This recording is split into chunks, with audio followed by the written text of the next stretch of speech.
Hello friends, ನಮಸ್ತೆ. Welcome to my cooking channel Mane Ruchi Mysuru. ಹೇಗಿದ್ದೀರಾ? ಎಲ್ಲರೂ ಚೆನ್ನಾಗಿದ್ದೀರಾ ಅಂದ್ಕೊಂಡಿದ್ದೀನಿ. ನಾವು ಚೆನ್ನಾಗಿದ್ದೀವಿ. ನೋಡಿ, ಉತ್ತರ ಕರ್ನಾಟಕ ಸ್ಪೆಷಲ್ ಆದ ಬದನೆಕಾಯಿ ಎಣ್ಣೆಗಾಯಿ ತೊಗೊಂಬಂದಿದ್ದೀನಿ. ತುಂಬ ಈಸಿ ವಿಧಾನದಲ್ಲಿ ತೋರಿಸಿದ್ದೀನಿ. ಯಾರಿಗೆಲ್ಲ ಕಷ್ಟ ಅನ್ನೋರಿಗೆ ತುಂಬ ಈಸಿಯಾಗಿ ಮಾಡ್ಕೋಬಹುದು. ತುಂಬ ಈಸಿ ಸ್ಟೆಪ್ಗಳಲ್ಲಿ ತೋರಿಸಿದ್ದೀನಿ. ನಮ್ಮ ಹಳ್ಳಿಗಳಲ್ಲಿ ಇದೇ ಥರ ಮಾಡ್ತಾರೆ. ಒಂದ್ಸಲ ಟ್ರೈ ಮಾಡಿ ನೋಡಿ. ನೋಡಿ, ಇಲ್ಲಿ ಬದನೆಕಾಯಿ ತೊಗೊಂಡಿದ್ದೀನಿ ಒಂದು 5. ನೋಡಿ, ಈ ಥರ ಕಟ್ ಮಾಡಿಕೊಂಡು ಉಪ್ಪು ನೀರಲ್ಲಿ ಹಾಕಿಟ್ಟಿದ್ದೀನಿ. ಎಲ್ಲ ರೆಡಿ ಮಾಡ್ಕೋತಾನೆ ಕಪ್ಪಗಾಗ್ಬಿಡುತ್ತೆ. ಅದಕ್ಕೆ ಉಪ್ಪು ನೀರಲ್ಲಿ ಹಾಕಿಬಿಡಬೇಕು. ಒಳಗಡೆ ಹುಳಗಳು ಏನೇ ಇದ್ರೂ ಹೊರಗೆ ಬಂದುಬಿಡುತ್ತೆ. ಚೆನ್ನಾಗಿರೋ ಬದನೆಕಾಯಿ ತೊಗೊಳ್ಳಿ, ಎಳೆಯಾಗಿ ತೊಗೊಳ್ಳಿ. ತಂದ ತಕ್ಷಣ ಮಾಡಿ. ಇಲ್ಲಿ ನೋಡಿ, ಕಡಲೆ ಬೀಜದ ಪೌಡ್ರ್ ಮಾಡ್ಕೊಂಡಿದ್ದೀನಿ. ಇದರಲ್ಲಿ ಎಳ್ಳು ಮತ್ತು ಕೊಬ್ಬರಿ, ಒಣ ಕೊಬ್ಬರಿನ ಹುರಿದ್ಬಿಟ್ಟು ಪೌಡ್ರ್ ಮಾಡ್ಕೊಂಡಿದ್ದೀನಿ. ಇಲ್ಲಿ ಖಾರಕ್ಕೆ ಅಚ್ಚ ಖಾರದ ಪುಡಿ, ಗುರೆಳ್ಳು ಪೌಡರು ಮತ್ತು ಉಪ್ಪು ಮತ್ತು ನಮ್ಮ ಉತ್ತರ ಕರ್ನಾಟಕದ ಮಸಾಲೆ ಖಾರ ತೊಗೊಂಡಿದ್ದೀನಿ. ಅದೇ ಇಂಪಾರ್ಟೆಂಟು. ಇಲ್ಲಿ ಒಗ್ಗರಣೆಗೆ ಈರುಳ್ಳಿ, ಕರಿಬೇವು, ಕೊತ್ತಂಬರಿ ಮತ್ತು 1 ಬಟ್ಲಾಗೋಷ್ಟು ಹುಣಸೆಹಣ್ಣು ರಸ ಬೇಕು. ಇದಕ್ಕೆ ರುಬ್ಬಕ್ಕೆ ಬೆಳ್ಳುಳ್ಳಿ, ಕರಿಬೇವು, ಈರುಳ್ಳಿ, ಟೊಮೊಟೊ, ಒಂದು ಮೆಣಸಿನ್ಕಾಯಿ ತೊಗೊಂಡಿದ್ದೀನಿ. ಅದಕ್ಕೆ ಎಷ್ಟು ಮಸಾಲೆ ಬೇಕೋ ಅಷ್ಟು ನೋಡಿಕೊಂಡು ನೀವು ತೊಗೋಬೇಕಾಗುತ್ತೆ. ಇಲ್ಲಿ ನೋಡಿ, ಒಂದು ಪಾತ್ರೆಯಲ್ಲಿ ಎಣ್ಣೆ ಹಾಕ್ತಾಯಿದ್ದೀನಿ.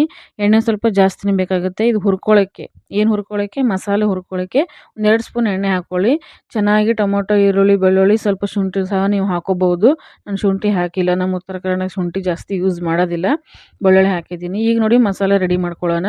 ಇಲ್ಲಿ ನಾನು ಶೇಂಗಾ ಅಂದರೆ ಕಡಲೆ ಬೀಜ ಪೌಡ್ರ್ ಮಾಡ್ಕೊಂಡಿದ್ದೀನಿ. ಚೆನ್ನಾಗಿ ಹುರಿದ್ಬಿಟ್ಟು ಸಿಪ್ಪೆ ಸುಲಿದು ಪೌಡ್ರ್ ಮಾಡ್ಕೊಳ್ಬೇಕು.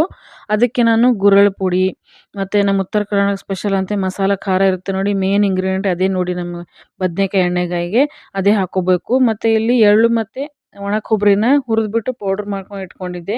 ಅದೇನು ತೋರಿಸಿಲ್ಲ. ಹುರಿದ್ಬಿಟ್ಟು ಪೌಡ್ರ್ ಮಾಡ್ಕೋಬೇಕು. ಅದೂ ಕಡಲೆ ಬೀಜದ ಪೌಡ್ರಲ್ಲಿ ಹಾಕಬೇಕು. ಅದು ಪಾತ್ರೆ ಚಿಕ್ಕದಾಗಿತ್ತು, ಅದಕ್ಕೆ ದೊಡ್ಡದು ತೊಗೊಂಡೆ ನಾನು.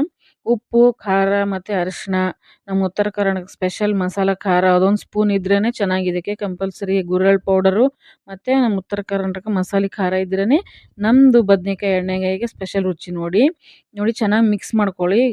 ಎಳ್ಳು ಮತ್ತು ಕೊಬ್ಬರಿ ಎಲ್ಲ ಎಣ್ಣೆ ಇರುತ್ತಲ್ವ, ಅದಕ್ಕೆ ಮಿಕ್ಸ್ ಮಾಡ್ಕೊಳ್ಳಿ. ಸ್ವಲ್ಪ ಸ್ವಲ್ಪ ಹುಣಸೆಹಣ್ಣು ರಸ, 1 ಬಟ್ಲಾಗಷ್ಟು ಹುಣಸೆಹಣ್ಣು ರಸ. ನೀವು ಹುಳಿ ಮತ್ತು ಖಾರ ಎಷ್ಟು ಬೇಕಷ್ಟು ನೋಡ್ಕೊಂಡು ಹಾಕೋಬೋದು. ಸ್ವಲ್ಪ ಸ್ವಲ್ಪ ಹಾಕ್ಕೊಂಡು ನಾವು ಬದನೆಕಾಯಿಗೆ ತುಂಬುವಷ್ಟು ಗಟ್ಟಿಯಾಗಿ ಕಲಿಸ್ಕೋಬೇಕು. ತೀರಾ ತೆಳುವಾಗೂ ಅಲ್ಲ, ತೀರಾ ಗಟ್ಟಿಯಾಗೂ ಅಲ್ಲ, ಮೀಡಿಯಮ್ ಆಗಿ ನಾವು ಹುಣಸೆಹಣ್ಣು ರಸ ಹಾಕ್ಕೊಂಡು ಚೆನ್ನಾಗಿ ಕಲಿಸ್ಬೇಕಾಗುತ್ತೆ. ಇದರಲ್ಲಿ ಬೇಕಾದರೆ ನೀವು ಸ್ವಲ್ಪ ಗರಂ ಮಸಾಲ ಕೂಡ ಆ್ಯಡ್ ಮಾಡ್ಕೋಬೋದು. ನಾವೇನು ಹಾಕಿಲ್ಲ, ನಮ್ಮ ಕಡೆ ಹಾಕೋದಿಲ್ಲ. ನೀವು ಇನ್ನೂ ಮಸಾಲೆ ಜಾಸ್ತಿ ಬೇಕಂದರೆ ನೀವು ಗರಂ ಮಸಾಲ ಕೂಡ ಹಾಕೋಬೋದು. ನಮ್ಮ ಮಸಾಲೆ ಖಾರ ಇರುತ್ತೆ ನೋಡಿ, ನಮ್ಮ ಉತ್ತರ ಕರ್ನಾಟಕದಲ್ಲಿ ಮಾಡಿ ಇಟ್ಕೋತಾರಲ್ಲ, ಅದರಲ್ಲೇ ಎಲ್ಲ ಥರ ಮಸಾಲನೂ ಇರುತ್ತೆ ನಮಗೆ. ಅದೇ ಘಮ ಅದೇ ಥರ ಬರುತ್ತೆ. ಈ ಥರ ಇಟ್ಕೊಂಡು ಈ ಥರ ಗಟ್ಟಿಯಲ್ಲಿರಬೇಕು, ಪೂರ್ತಿ ತೆಳುವಾಗಿರ್ಬಾರ್ದು. ನೋಡಿ, ಹಿಡಿದ್ರೆ ಈ ಥರ ತುಂಬಕ್ಕೆ ಈಸಿ ಆಗಬೇಕು. ಈ ಥರ ತುಂಬಿದ್ರೇ ತುಂಬು ಬದ್ನಿಕಾಯಿನೇ ಅಂತಾರೆ, ಮತ್ತು ಬದ್ನಿಕಾಯಿ ಎಣ್ಣೆಗಾಯಿ ಅಂತಾರೆ ನಮ್ಮ ಕಡೆ. ನೋಡಿ, ಇದೇ ಥರ ಕಟ್ ಮಾಡಿಕೊಂಡು ಮಿಡಲಿಗೆ ಎಷ್ಟಾಗುತ್ತೆ ಅಷ್ಟು ತುಂಬ್ಕೋತಾ ಹೋಗಿ. ಎಷ್ಟಾಗುತ್ತೆ ಸೈಡಿಗೆ ಸ್ವಲ್ಪ ಓಪನ್ ಮಾಡಿ, ಸ್ವಲ್ಪ ಸ್ವಲ್ಪ ಮಾಡಿ. ಜಾಸ್ತಿ ಓಪನ್ ಮಾಡಿದ್ರೆ ಬದ್ನಿಕಾಯಿ ಪೀಸ್ ಆಗಿಬಿಡುತ್ತೆ. ನಿಧಾನಕ್ಕೆ ನೀವು ನೋಡಿಕೊಂಡು ಸ್ವಲ್ಪ ಸ್ವಲ್ಪ ಸ್ವಲ್ಪ ಕೈಯಲ್ಲಿ ಅದು ಮಸಾಲೆನ ತಗೊಂಡು ತುಂಬಬೇಕಾಗುತ್ತೆ. ಇಷ್ಟೇ ತುಂಬಬೇಕು ನೋಡಿ. ಇನ್ನೊಂದು ತೋರಿಸ್ತಾ ಇದ್ದೀನಿ. ಇದಕ್ಕೇನು ಮಸಾಲೆಗೆ ಏನು ಜಾಸ್ತಿ ಬೇಡ. ಕಡಲೆ ಬೀಜದ ಪೌಡರು, ಗುರೆಳ್ಳು ಪೌಡರು, ಹುಚ್ಚೆಳ್ಳು ಪೌಡ್ರ್ ಅಂತಾರಲ್ಲ ಅದು, ಮಸಾಲೆ ಖಾರ, ಸ್ವಲ್ಪ ಗರಂ ಮಸಾಲ, ಸ್ವಲ್ಪ ಅರಿಶಿನ, ಉಪ್ಪು, ಅಚ್ಚ ಖಾರದ ಪುಡಿ ಇದ್ದರೆ ಸಾಕು, ಮಸಾಲೆ ರೆಡಿ. ಹುಣಸೆಹಣ್ಣು ರಸ ಕಂಪಲ್ಸರಿ ಹಾಕಬೇಕಾಗುತ್ತೆ ನೋಡಿ. ಕಂಪಲ್ಸರಿ ಹುಚ್ಚೆಳ್ಳು ಪೌಡರ್ ಬೇಕಾಗುತ್ತೆ ಇದಕ್ಕೆ, ನಮ್ಮ ಉತ್ತರ ಕರ್ನಾಟಕ ಸ್ಪೆಷಲ್ ಮಾಡಬೇಕಂದ್ರೆ. ಈ ಕಡೆ ಎಲ್ಲ ಹುಚ್ಚೆಳ್ಳು ಪೌಡರ್ ಹಾಕೋದಿಲ್ಲ, ಹಾಗೆ ಮಸಾಲೆ ಹಾಕಿ ಮಾಡ್ತಾರೆ. ನಮ್ಮ ಕಡೆ ಉತ್ತರ ಕರ್ನಾಟಕ ಸ್ಪೆಷಲ್ ಬದನೆಕಾಯಿ ಎಣ್ಣೆಗೆ ಅಂದರೆ ಇವೆಲ್ಲ ಇಂಗ್ರೀಡಿಯೆಂಟ್ ಬೇಕಾಗುತ್ತೆ. ಇದೇ ಥರ ಹೊಸ ತುಂಬ್ಕೋತಾ ಇದ್ದೀನಿ. ನಿಂಬಲ್ಲಿ ಜನ ನೋಡಿಕೊಂಡು ನೀವು ಮಸಾಲೆಗಳು, ಖಾರ, ಉಪ್ಪು, ಹುಳಿ ಹೆಚ್ಚು ಕಡಿಮೆ ಮಾಡ್ಕೋಬೇಕಾಗುತ್ತೆ. ಇಲ್ಲಿ ನೋಡಿ, ಹುರ್ಕೊಂಡಿರೋ ಟೊಮಾಟೊ, ಈರುಳ್ಳಿನೂ ತಣ್ಣಗಾಗಿದೆ. ಅದನ್ನು ರುಬ್ಕೊಂಬರ್ತಾ ಇದ್ದೀನಿ. ಈಗ ಮಿಕ್ಸಿ ಜಾರಲ್ಲಿ ಹಾಕ್ಕೋತಾ ಇದ್ದೀನಿ ನೋಡಿ. ಮಿಕ್ಸಿ ಜಾರಲ್ಲಿ ಹಾಕ್ಕೊಳ್ಳಿ. ಇದಕ್ಕೆ ಜಾಸ್ತಿ ಕೊತ್ತಂಬರಿ ಎಲ್ಲ ಮೇಲ್ಗಡೆ ಹಾಕಿ ರುಬ್ಬಕ್ಕೆಲ್ಲ ಹಾಕೋಬೇಡಿ. ನೋಡಿ, 2-3 ಸ್ಪೂನ್ ಒಂದು ಬಾಣಲೆಯಲ್ಲಿ ಎಣ್ಣೆ ಹಾಕ್ಕೋತಾ ಇದ್ದೀನಿ. ಎಣ್ಣೆ ಸ್ವಲ್ಪ ಜಾಸ್ತಿ ಬೇಕಾಗುತ್ತೆ. ಬದನೆಕಾಯಿ ಎಣ್ಣೆಗೆ ಹೆಸರಲ್ಲೇ ಎಣ್ಣೆ ಇದೆ ಅಲ್ವಾ, ಅದಕ್ಕೆ ನಾವು ಎಣ್ಣೆ ಸ್ವಲ್ಪ ಜಾಸ್ತಿ ಹಾಕೋಬೇಕಾಗುತ್ತೆ. ತುಂಬ ಚೆನ್ನಾಗಿರುತ್ತೆ ಫ್ರೆಂಡ್ಸ್, ಒಂದು ಸಲ ಮನೇಲಿ ಟ್ರೈ ಮಾಡಿ ನೋಡಿ. ಈರುಳ್ಳಿ ಮತ್ತು ಕರಿಬೇವು, ಸ್ವಲ್ಪ ಜೀರಿಗೆ, ಸಾಸಿವೆ ಹಾಕೋತಾ ಇದ್ದೀನಿ. ಚಟಪಟ ಅಂತೆಲ್ಲ ಸಿಡಿದ ಮೇಲೆ ಸ್ವಲ್ಪ ಫ್ರೈ ಆದಮೇಲೆ ನಾವು ತುಂಬಿರೋ ಬದನೆಕಾಯಿನ ಒಂದು ಈ ಒಗ್ಗರಣೆಯಲ್ಲಿ ಹಾಕೋಬೇಕಾಗುತ್ತೆ. ನೀವು ಡೈರೆಕ್ಟ್ ಎಣ್ಣೆಲಿ ಕರೆದ್ರೆ ಏನಾಗುತ್ತೆ, ಮಸಾಲೆ ಎಲ್ಲ ಬಿಟ್ಕೊಳ್ಳುತ್ತೆ. ಅದಕ್ಕೆ ಈ ಥರ ನೀವು ಬೇಯಿಸ್ಕೊಂಡ್ರೆ ಏನಾಗುತ್ತೆ, ತುಂಬ ಟೇಸ್ಟಿಯಾಗಿರುತ್ತೆ ಮತ್ತು ಬದನೆಕಾಯಿನೂ ಚೆನ್ನಾಗಿ ಸುಟ್ಟಿರುತ್ತೆ ನೋಡಿ ಫ್ರೆಂಡ್ಸ್.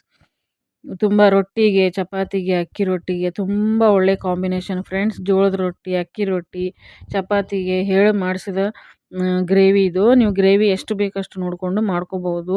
ಬದನೆಕಾಯಿ ಎಣ್ಣೆಗೆ ಅಂತೂ ನಮ್ಮ ಕಡೆ ಈ ಕಡೆ ಪನ್ನೀರ್ ತಿಂದಂಗೆ ಆ ಕಡೆ ಬದನೆಕಾಯಿ ಎಣ್ಣೆಗೆ ತಿಂತಾರೆ ಫ್ರೆಂಡ್ಸ್. ತುಂಬಾ ಟ್ರೆಡಿಷ್ನಲ್ ಫುಡ್ ಇದು. ಯಾವ ಸ್ಟೆಪ್ ನಾವು ಹೇಳ್ಕೊಟ್ಟಿದ್ದೀನಿ ಇದೇ ಥರ ಮಾಡ್ಕೊಳ್ಳಿ. ತುಂಬ ಸುಲಭವಾಗಿ ಮನೆಯಲ್ಲೇ ಮಾಡ್ಕೋಬಹುದು ನೀವು. ನಮ್ಮ ಉತ್ತರ ಕರ್ನಾಟಕದಲ್ಲಿ ನೋಡಿ ವಾರದಲ್ಲಿ 2 ಸಲ ಅಂತೂ ಮಾಡ್ಕೊಂಡು ತಿಂದೇ ತಿಂತಾರೆ. ಈಗ ನೋಡಿ ಚೆನ್ನಾಗಿ ಮುಚ್ಚಿಬಿಟ್ಟು ಬದನೆಕಾಯಿ ಎಲ್ಲ ಚೆನ್ನಾಗಿ ಸಾಫ್ಟ್ ಆಗೋವರೆಗೂ ಈ ಥರ ಕಲರ್ ಚೇಂಜ್ ಆಗೋವರೆಗೂ ಬೇಯಿಸ್ಕೊಳ್ಳಿ. ಎಣ್ಣೆ ಸ್ವಲ್ಪ ಜಾಸ್ತಿನೇ ಹಾಕೋಬೇಕಾಗುತ್ತೆ. ನಾವು ಮಸಾಲೆ ರುಬ್ಬಿದ್ವಲ್ಲ ಈರುಳ್ಳಿ ಟೊಮೆಟೊದು ಅದು ಹಾಕ್ಕೊಂಡು ಚೆನ್ನಾಗಿ ಬಾಡಿಸ್ಕೋಬೇಕಾಗುತ್ತೆ. ನೋಡಿ ಈ ಥರ ಸ್ವಲ್ಪ ಹಂಗೆ ಎಣ್ಣೆ ಬಿಟ್ಕೋತಾ ಹೋಗಬೇಕು. ಅಷ್ಟು ಚೆನ್ನಾಗಿ ನಾವು ಬಾಡಿಸ್ಕೊತಾ ಹೋಗಬೇಕು. ಮತ್ತು ನಾನು ಮಸಾಲೆ ಕಡಲೆ ಬೀಜದ ಪೌಡ್ರ್ ಮಸಾಲೆ ಮಾಡಿದ್ವಲ್ಲ ಅದಕ್ಕೆ ಸ್ವಲ್ಪ ನೀರು ಹಾಕ್ಕೊಂಡು ಗ್ರೇವಿಗೆ ಹಾಕೊಂಡ್ಬಿಡ್ಬೇಕು. ಉಳಿದಿರೋ ಮಸಾಲ ತುಂಬಿರ್ತೀವಲ್ವ ಇನ್ನೊಂದು ಸ್ವಲ್ಪ ಉಳಿದಿತ್ತಲ್ಲ ನೀವು ಬೇಕಾದರೆ ಸ್ವಲ್ಪನೇ ಮಾಡ್ಕೊಂಡು ತುಂಬುವಷ್ಟಾದರೆ ಸಾಕು. ಇನ್ನೂ ಸ್ವಲ್ಪ ಗ್ರೇವಿ ಚೆನ್ನಾಗಿ ಬೇಕು ಅಂದರೆ ಇದೇ ಥರ ನೀವು ಹೆಚ್ಚಿಗೆ ಕಲಿಸ್ಕೊಂಡು ಕಡಲೆ ಬೀಜದ ಪೌಡರು ಈ ಥರ ನೀರು ಹಾಕ್ಕೊಂಡು ಒಗ್ಗರಣೆ ಹಾಕೊಂಬಿಡಿ.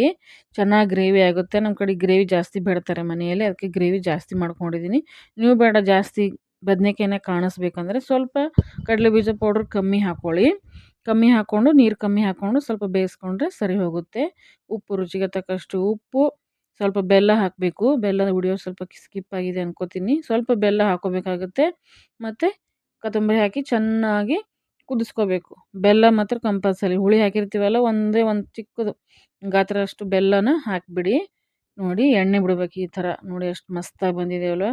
ತುಂಬ ಸಖತ್ತಾಗಿರುತ್ತೆ. ಮನೆಯೆಲ್ಲ ಘಮ ಘಮ ಅಂತ ಇರುತ್ತೆ. ಒಂದ್ಸಲ ನೀವು ಮಸ್ಟ್ ಆ್ಯಂಡ್ ಟ್ರೈ ಮಾಡೇಬೇಕು. ಮಾಡಿಬಿಟ್ಟು ನನಗೆ ವಿಡಿಯೋ ಕೆಳಗಡೆ ಕಮೆಂಟ್ ಮಾಡಿ ಫ್ರೆಂಡ್ಸ್ ಹೇಗೆ ಅನ್ನಿಸ್ತು ಅಂತ. ಇದೇ ಮೆಥಡಲ್ಲಿ ಮಾಡಿ ಕ್ವಿಕ್ಕಾಗಿ ಒಂದು 10ರಿಂದ 15 ನಿಮಿಷದಲ್ಲಿ ನಿಮಗೆ ಬದನೆಕಾಯಿ ಎಣ್ಣೆಗೆ ರೆಡಿ ಆಗುತ್ತೆ ನೋಡಿ. ಪ್ರತಿಯೊಂದು ರೊಟ್ಟಿಗೂ ಮತ್ತು ಅಕ್ಕಿ ರೊಟ್ಟಿಗೂ ಚಪಾತಿಗೂ ಒಳ್ಳೆ ಕಾಂಬಿನೇಷನ್ನು. ನೋಡಿ ಗ್ರೇವಿ ಎಷ್ಟು ಚೆನ್ನಾಗಾಗಿದೆ ಅಲ್ವಾ? ಮಸ್ತಾಗಿದೆ. ತಿನ್ನೋಕ್ಕೂ ಅಷ್ಟೇ ರುಚಿಯಾಗಿರುತ್ತೆ. ಒಂದ್ಸಲ ಟ್ರೈ ಮಾಡಿ.